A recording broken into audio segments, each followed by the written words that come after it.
Yuri Alexandrovich Bezmenov. Mr. Bezmenov was born in 1939 in a suburb of Moscow. He was the son of a high-ranking Soviet Army officer.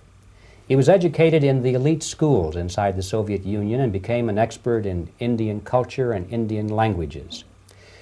He had an outstanding career with Novosti, which was and still is, I should say, the press arm or the press agency of the Soviet Union. It turns out that this is also a front for the KGB.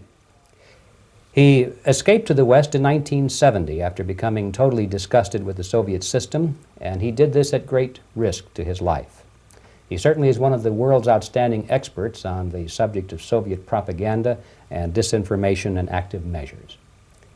Well, you spoke several times before about ideological subversion. That is a phrase that I'm afraid some Americans don't fully understand. When the Soviets use the phrase ideological subversion, what do they mean by it? Ideological subversion is the slow process which we call either ideological subversion or active measures, активные мероприятия in the language of the KGB, or psychological warfare. What it basically means is to change the perception of reality of every American to such an extent that despite of the abundance of information, no one is able to come to sensible conclusions in the interests of defending themselves, their families, their community, and their country. It's a great brainwashing process which goes very slow, and it's divided in four basic stages. The first one being demoralization. It takes from 15 to 20 years to demoralize a nation. Why that many years? Because this is the minimum number of years which requires to educate one generation of students in the country of your enemy, exposed to the ideology of the enemy. In other words, Marxism-Leninism ideology is being pumped into the soft heads of at least 3 generations of American students without being challenged or counterbalanced by the basic values of Americanism, American patriotism. The demoralization process in the United States is basically completed already. For the last 25 years, actually it's overfulfilled, because demoralization now reaches such areas where previously not even Comrade Andropov and all his experts would even dream of such a tremendous success. Most of it is done by Americans to Americans, thanks to lack of moral standards. As I mentioned before, exposure to true information does not matter anymore. A person who was demoralized is unable to assess true information. The facts tell nothing to him.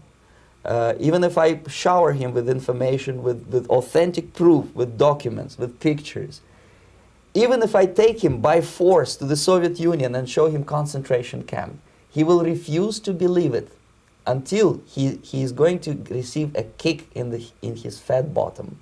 When a military boot crashes his balls, then he will understand, but not before that. That's the tragic of the situation of demoralization. The next stage is destabilization.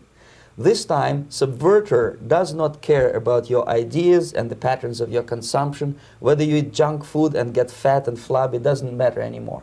This time, and it takes only from 2 to 5 years to destabilize a nation, what matters is essentials: economy, foreign relations, defense systems. And you can see it quite clearly that in some areas, in such sensitive areas as defense and economy, the influence of Marxist-Leninist ideas in the United States is absolutely fantastic. I could never believe it 14 years ago when I landed in this part of the world that the process will go that fast. The next stage, of course, is crisis. It may take only up to 6 weeks to bring a country to the verge of crisis. You can see it in Central America now. And after crisis, with a violent change of power, structure, and economy, you have so-called the period of normalization. It may last indefinitely. Normalization is a cynical expression borrowed from Soviet propaganda. When the Soviet tanks moved into Czechoslovakia in '68, Comrade Brezhnev said, "Now the situation in brotherly Czechoslovakia is normalized."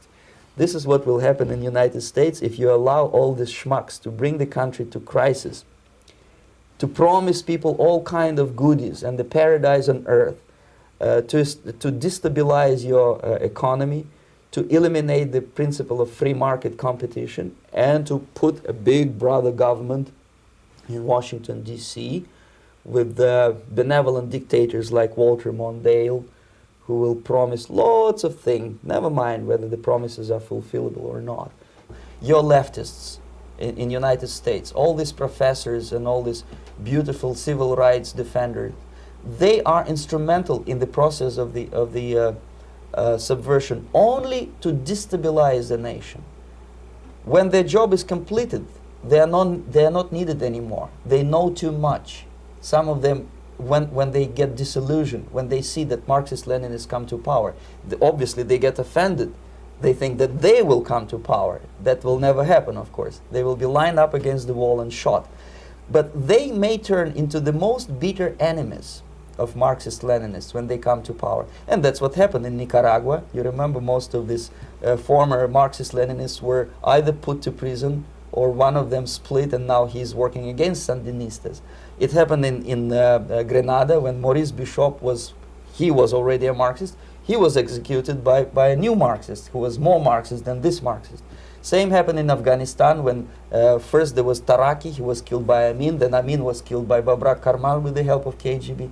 Same happened in Bangladesh when Mujibur Rahman, very pro-Soviet leftist, was assassinated by his own Marxist-Leninist military comrades. It's the same pattern everywhere. The time bomb is ticking. With every second, the disaster is coming closer and closer. Unlike myself, you will have nowhere to defect.